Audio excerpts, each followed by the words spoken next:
चलिए देखिए, तो यहाँ पर इसको लिखिए, तुम्हारे में बना हुआ ना क्रिटिकल पॉइंट।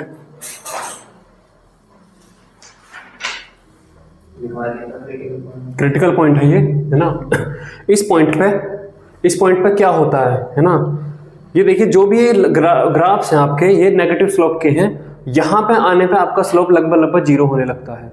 इसके अलावा आप कहीं पे भी ग्राफ देखेंगे उनका स्लोप नेगेटिव है।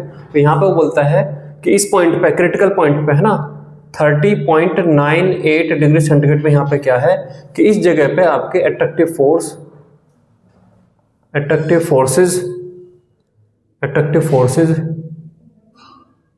starts to dominate molecular motion।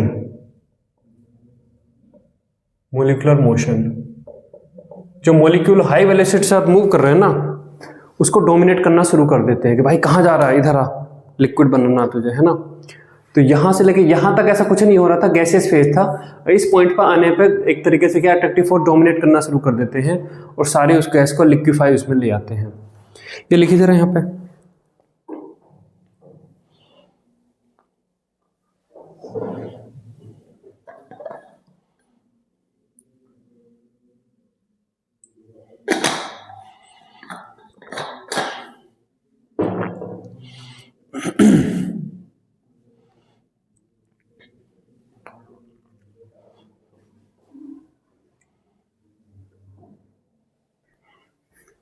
तो बेकार क्वालिटी है।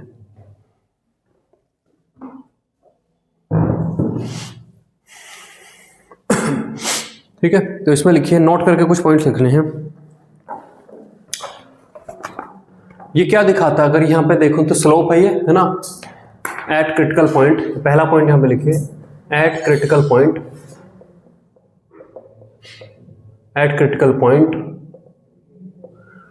है ना, dp by dv equals to 0।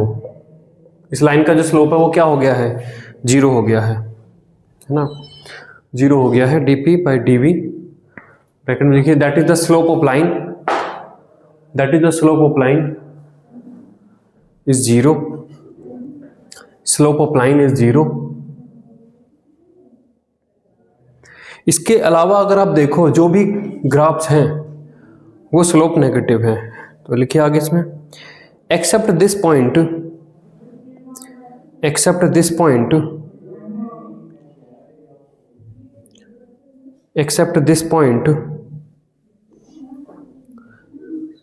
slope is negative। Except this point slope is negative।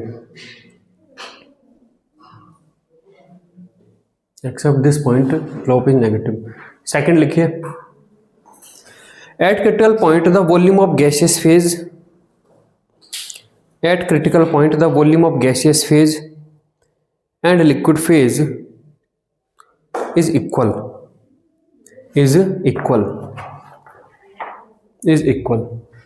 इसको समझिए, इससे क्या मतलब है। वो कहता है कि क्रिटिकल फेज पर गैसियस फेज और लिक्विड फेज में कोई अंतर ही नहीं है।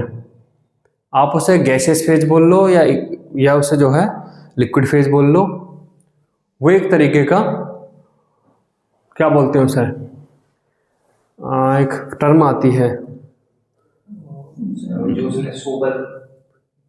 कुछ एक, हाँ वो टर्म में थोड़ी सी याद नहीं आ रही। हाँ तो देखिए मैं बताना, नहीं कुछ और टर्म है। देखिए यहाँ पे होता क्या है, पहले मान लीजिए यहाँ पे लिक्विड CO2 है, ऊपर खाली है, फिर यहाँ पर ये गैस बनी। अब यहाँ पे हम क्या कर रहे हैं, हम यहाँ पर इसे इस तरीके से देखो आप कि लिक्विड से हम गैस बना रहे हैं, उस तरीके से आपको समझ में आ जाए। गैस से वैसे तो लिक्विड बनाने का प्रोसेस है, लेकिन आप इसे लिक्विड से गैस की तरफ समझिए। यहाँ पे पूरा लिक्विड है, ऊपर खाली है, आपने थोड़ा सा टेम्परेचर बढ़ाया तो ऊपर गैस आने लगी। जब आप इसका टेम्परेचर बढ़ाओगे तो लिक्विड वाला जो पार्ट है वो क्या होगा, एक्सपेंड होगा, उससे गैस बनेगी ज़्यादा, और गैस के लिए क्योंकि वॉल्यूम नहीं है तो वो गैस जो है वो कंप्रेस होगी। ये वॉल्यूम मान लो 1 लीटर है, इसमें अभी ये आधा लीटर में थे आपके लिक्विड। जब आप इसका टेम्परेचर बढ़ाओगे तो आधा लीटर से एक्सपेंड होकर वो 0.7 मतलब एक मतलब 0.7 लीटर 0.8 लीटर जाने की कोशिश करेगा लिक्विड पार्ट, वहीं टेम्परेचर ज़्यादा है तो जो गैस बन रही है वो गैस भी और ज़्यादा बनेगी, और गैस और ज़्यादा बनेगी तो गैस की भी डेंसिटी बढ़ेगी। तो एक तरीके से इस पार्ट की डेंसिटी घट रही है और इस पार्ट की डेंसिटी बढ़ रही है, हो रहा नहीं हो रहा है। तो एक ऐसा पॉइंट आ जाएगा जब इन दोनों चीज़ों की डेंसिटी सेम हो जाएगी, उसी को वही क्रिटिकल पॉइंट पे आपको दिखाई पड़ रहा है। तो वही वो बोलता है कि क्रिटिकल पॉइंट पर लिक्विड फेज और गैसियस फेज की डेंसिटी सेम ही है, वो सेम ही है दोनों फेज, उसमें कोई डिफ्रेंशिएशन नहीं है। मतलब यहाँ पे वो दिखा रहा था जो वीडियो में कि रिफ्रैक्टिव इंडेक्स खत्म हो जाता है वहाँ पे, वो इसीलिए हो जा रहा था क्योंकि दोनों मिलके सेम ही हो गए हैं। आप उसे गैस बोलो या लिक्विड बोलो, दोनों एक ही तरीके से हैं। यहाँ पे सुपर क्रिटिकल फ्लूइड है, सुपर क्रिटिकल फ्लूइड उसे बोलते हैं, ठीक है, जहाँ पे दो डिफरेंट फेज आपकी डिफरेंशिएट नहीं कर सकते। तो क्रिटिकल पॉइंट पे ये होता है। तो क्रिटिकल पॉइंट पे वो बोलता है कि यहाँ तक वो गैस है और इस पॉइंट पे वो सारी की सारी गैस है या लिक्विड है, आप उसे कुछ भी मानिए, वो एक ही फेज है, और उसके बाद प्योर लिक्विड है और आप लिक्विड को कंप्रेस करने की कोशिश करते हो। नेक्स्ट लिखिए, नेक्स्ट लिखिए, at critical point there is no difference, at critical point there is no difference, there is no difference between gaseous as well as liquid phase, between gaseous as well as liquid phase, gas phase और liquid phase में कोई भी अंतर नहीं है, ठीक है। Next लिखिए, critical density is the density, critical density is the density, critical density is the density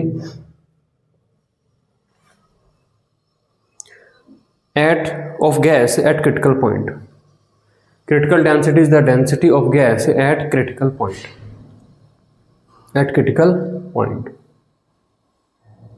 at critical point। तो देखिए क्रिटिकल टेम्परेचर ये है जिस टेम्परेचर से ऊपर पे गैस को लिक्विफाई नहीं कर सकते। इस क्रिटिकल टेम्परेचर पे जहाँ पे लिक्विफिकेशन अचीव होता है उस वॉल्यूम को क्रिटिकल वॉल्यूम बोलते हैं, और जितने प्रेशर पे होता है उसे क्रिटिकल प्रेशर बोलते हैं, और यहाँ पर जो डेंसिटी है उसे क्रिटिकल डेंसिटी। तो अब यहाँ पे लिखिए critical constants, critical constants,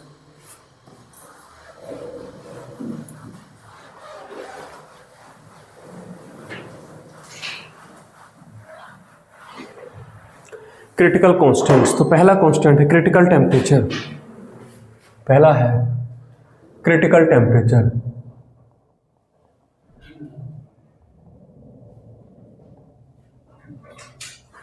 critical temperature TC, critical temperature TC। तो किसको बोलते हैं क्रिटिकल टेम्परेचर? क्रिटिकल टेम्परेचर किसको बोला जाता है? जिससे नीचे ही लिक्विफैक्शन किया जा सकता है, जिस पॉइंट के नीचे ही लिक्विफैक्शन किया जा सकता है, जिस टेम्परेचर से ऊपर पे गैस को लिक्विफाई नहीं किया जाए। तो लिखिए the maximum temperature beyond which, the maximum temperature beyond which the gas can not be liquefy, the gas can not be liquefy. Next है critical pressure, critical pressure PC, critical pressure PC। क्या है critical pressure? Define करिए critical pressure को। Critical pressure PC,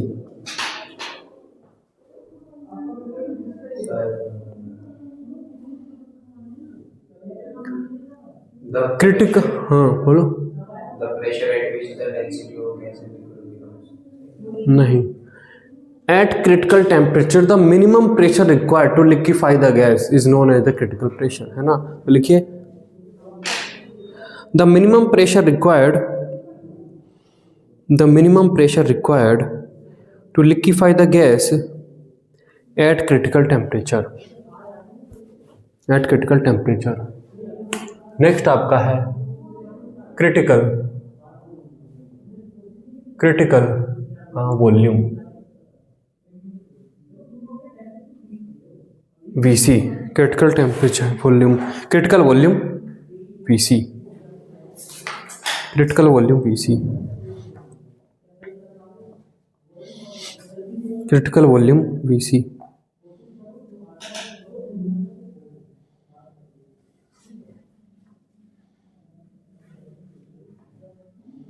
critical volume VC।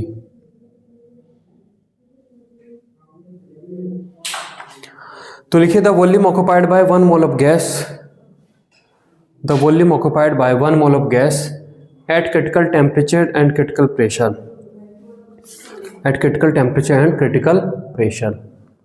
ठीक है, अब देखिए आगे।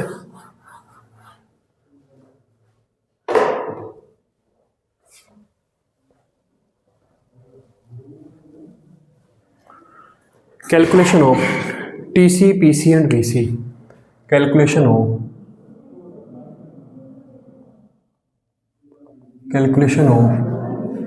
TC, PC and VC। तो देखिए बाय वंडरवाल, हट लगता ही नहीं है,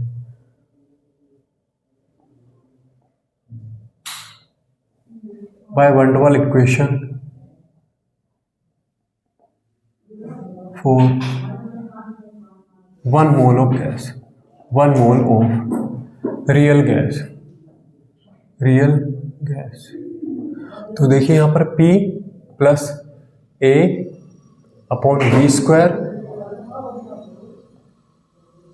V माइन है नहीं, जबरदस्ती से फंसा रहा, वो फट भी सकता है, टू RT ये है। इसे जब हम रीअरेंज कर देते हैं तो हमें क्या मिलता है, हमें V में एक 3 डिग्री की इक्वेशन मिलती है, ये मिलती है V क्यूब माइनस के B plus RT by B। यहाँ तक पहुँच जाओगे, नहीं पहुँच जाओगे इसमें, इस इक्वेशन से इस पे पहुँच जाओगे, V square plus A upon P into V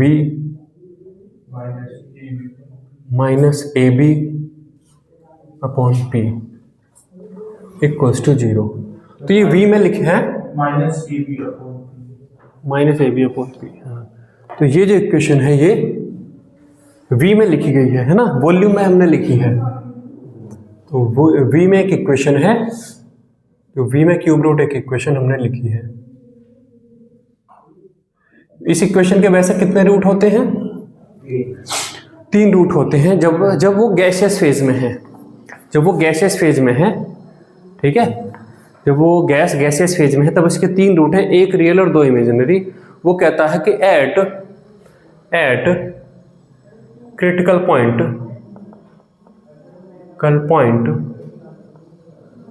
eight critical point इसके वन डबल इक्वेशन के 3 रियल रूट होंगे और तीनों इक्वल होंगे। वन डबल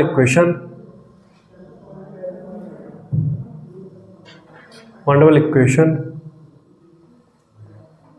have 3 real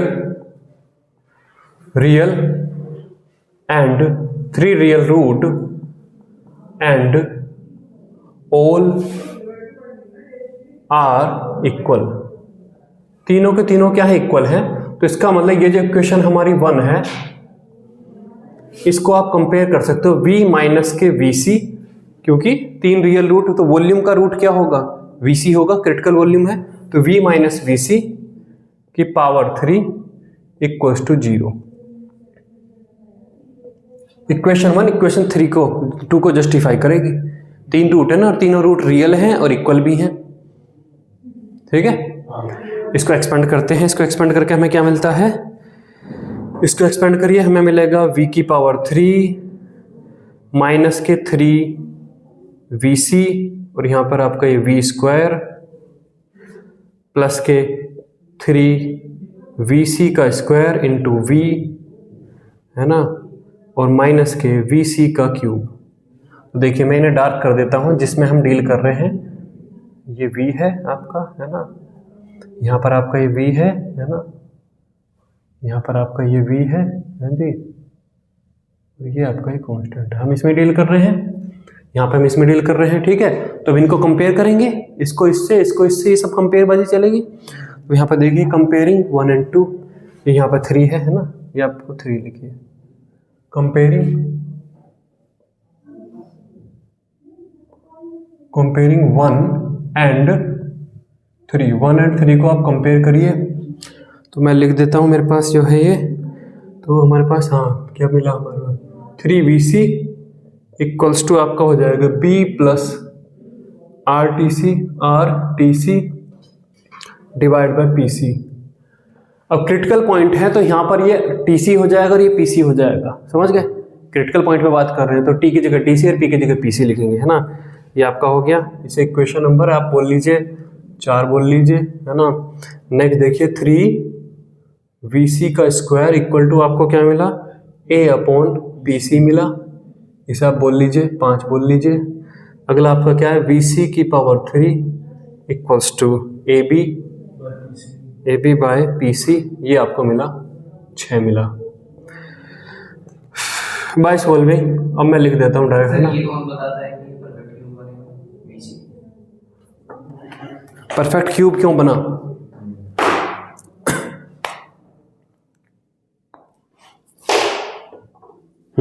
ये बता रहा हूँ।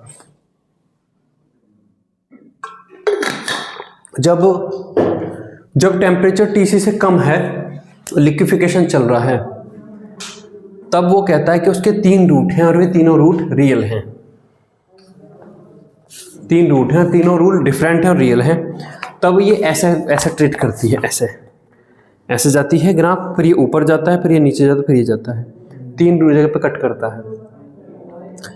थोड़ा और टेम्परेचर बढ़ाओगे तो ये कट जो है ये 3 जगह पे कट कर रहा है, तो 3 अलग अलग ज़्यादा दूरी पे हैं, फिर ये पास आ जाएंगे और पास आ जाएंगे और पास यहाँ पे मर्ज हो जाएंगे। तो 3 रियल रूट हैं रियल और वे भी सेम हैं। आप इस इक्वेशन को, वंडरवाल इक्वेशन को वोल्फ्राम अल्फा में डालकर सोल्व कर सकते हो। मैंने सोल्व करी है ये। वोल्फ्राम अल्फा जानते हो? वोल्फ्राम अल्फा नहीं जानते हो? wolframalpha.com, WOLFRAM, वोल्फ्राम ALPH, हाँ wolframalpha.com, ये है वेबसाइट।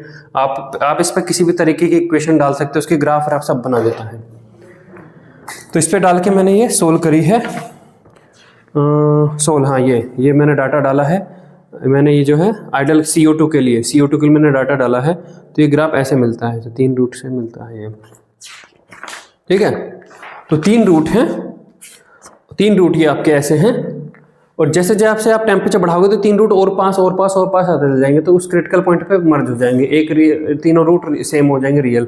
उससे ऊपर जाओगे गैस में तो फिर एक रियल रूट और बाकी इमेजिनरी हो जाएंगे। तो इसलिए तीनों रूट होंगे, और तीनों रूट आपके ये क्या होंगे, ये आपके सेम होंगे। तो सर जब ये क्रिटिकल टेम्परेचर से नीचे 3 अलग-अलग रूट दिखा रहा है। हाँ 3 अलग-अलग रूट दिखा रहा है। हाँ वो इलॉजिकल बात है। हाँ इलॉजिकल बात है वो। उसके लिए आपको कुछ वो चीज़ें होती हैं जिनमें कि जो ऊपर का सेक्शन है नीचे का सेक्शन है, वो आपको पढ़ना होगा। इसके लिए अलग से लिखा हुआ है कि वहाँ पे आप प्रेशर भी बढ़ा रहे हो और आपका वो वॉल्यूम भी बढ़ा रहे हो और आपका प्रेशर भी बढ़ रहा है। कुछ इस तरीके से टर्म आती है। सुपर क्रिटिकल फ्लूइड की सिचुएशन में वो इक्वेशन बनती है। वो जो वहाँ पे है वो सुपर क्रिटिकल फेज टाइप के केस बनते हैं, है ना। वहाँ ऐसा पॉसिबल हो जाता है एक समय पे 3 मूव? नहीं, वो इक्वेशन मैथमेटिकल इक्वेशन ऐसे बात कर रही है, लेकिन रियल में जो चीज़ है वो ऐसा बिहेव नहीं करने की। इक्वेशन है, इक्वेशन उस तरीके से है। इक्वेशन पूरी तरीके से मैचिंग नहीं है एक्चुअल चीज़ के साथ वहाँ पे उस जगह पे, है ना। तो देखिए बाय सॉल्विंग, सॉल्व करने पे हमें ये मिलती हैं 3 चीज़ें। सॉल्व करने पे हमें मिलता है VC इक्वल्स टू आपका 3B, PC इक्वल टू आपका A/27B² और TC इक्वल टू आपका 8A/27RB। ये हमें यहाँ पे मिलता है, ठीक है। ये आपको इनकी वैल्यू मिलती है। वहीं पे एक आता है, कैसे इसे याद करेंगे? देखिए VC 3B के बराबर है तो याद हो जाएगा। हाउ टू रिमेंबर, ये है ना, हाउ टू रिमेंबर। देखिए अब इसमें जो है इन दोनों में A/27B तो दोनों में ही है ना। अब यहाँ पर देखिए P इक्वल टू A/27B और यहाँ पर है ये 1/B, तो ये दोनों है ना, जैसे P और P का यहाँ पे क्या हुआ, उल्टा होके ये P उल्टा हो गया ना, ये उल्टा किया तो फिर ये उल्टा हो गया ऐसे। और यहाँ पर क्या है, T इक्वल टू A/27B, ठीक है, और यहाँ पे बचा क्या 8/R। तो यहाँ पर देखिए training of 8th regiment, training of 8th regiment, और VC 3B के बराबर, इसमें कुछ ज़्यादा याद करने में है नहीं लोड, है ना। तो चलिए बताइए क्या है, VC की वैल्यू बताइए, PC की वैल्यू बताइए, हाँ, और TC, और नीचे कौन सा बचा, TC की वैल्यू बताइए, हो गया, देखा ऐसे। अनुभवी टीचर का कमाल है ये, तो वरना इन्हीं में होते रहते हैं। क्रिटिकल कंप्रेसिबिलिटी, क्रिटिकल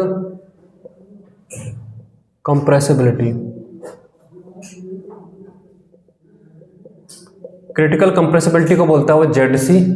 तो ZC आपकी होती है PC VC divide by R TC। और जब ये सारी वैल्यू आप रखोगे, ये सारी वैल्यू उठा के रखोगे तो ये 3/8 आ जाता है ना। आप रख लीजिएगा 3/8, मतलब ये आ जाता है 0.375, ठीक है। तो ये लिखिए जितना लिखा हुआ है अभी,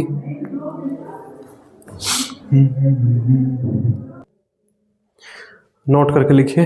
first, for liquefaction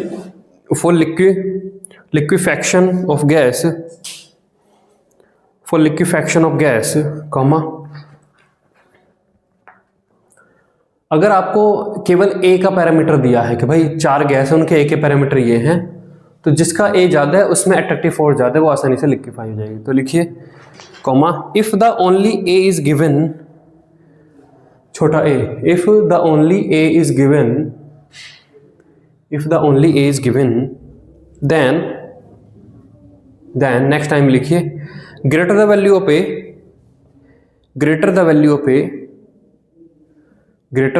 A, comma, easier the liquefaction,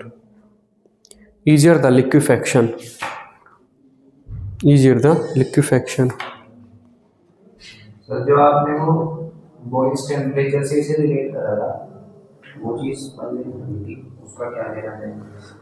वो कई बार हमें A नहीं देता, वो हमें देता बॉयल टेम्परेचर, कि भाई किसी गैस का अगर बॉयल टेम्परेचर ज़्यादा है तो क्या लिक्विफिकेशन आसान होगा। हाँ, क्योंकि बॉयल टेम्परेचर में भी तो A आ रहा है ना, बॉयल टेम्परेचर ज़्यादा तो A ज़्यादा तो आसानी से liquefy.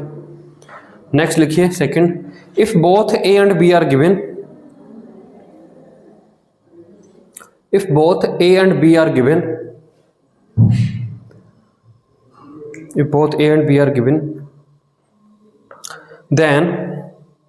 then greater the value of TB equals to A/RB,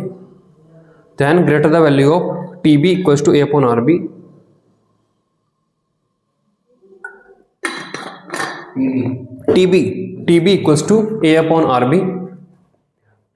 to A/RB, या फिर ब्रैकेट में लिखिए और TC equals to 8A/27RB,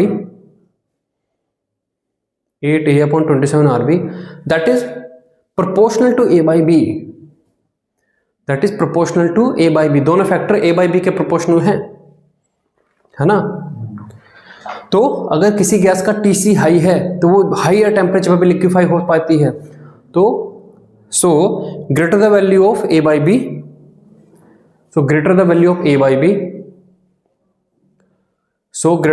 of A/B और greater the value of TB और TC, easier the liquefaction। तो 4 गैसेज हैं, उनके TC दिए हुए हैं, तो जिसका TC हाई उसका लिक्विफिकेशन आसान, या TB दिए हैं तो जिनका TB है उसका लिक्विफिकेशन आसान, या A और B की वैल्यू अलग दी है तो जिसका A और B का रेशियो ज़्यादा है वो लिक्विफिकेशन आसान, अगर केवल A दिया तो फिर A की वैल्यू ज़्यादा है तो लिक्विफिकेशन आसान। थर्ड पॉइंट लिखिए। थर्ड में 1 2 3 हम लिखेंगे।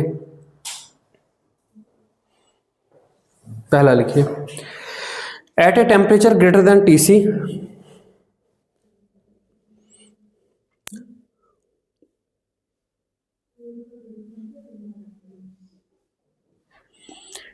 at a temperature greater than TC there are 3 value of Vm.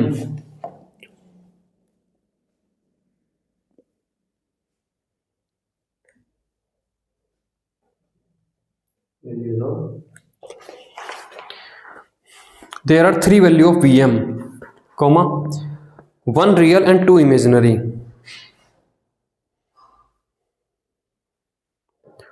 1 real and 2 imaginary. 2 real हैं,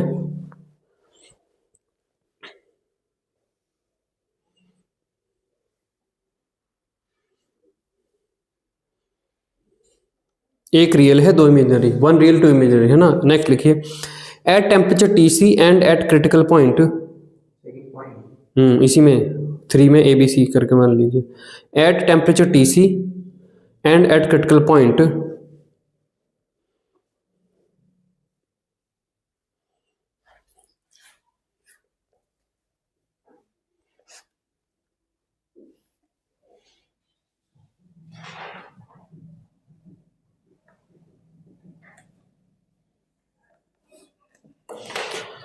and at critical point the 3 real value of Vm, the 3 real value, ऐसा लिखिए, Vm have 3 real value and all are equal, ऐसा लिखिए, Vm have 3 real value and all are equal.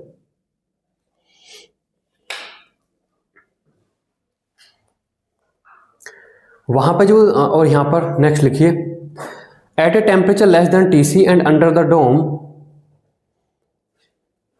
Eight a temperature less than TC and under the dome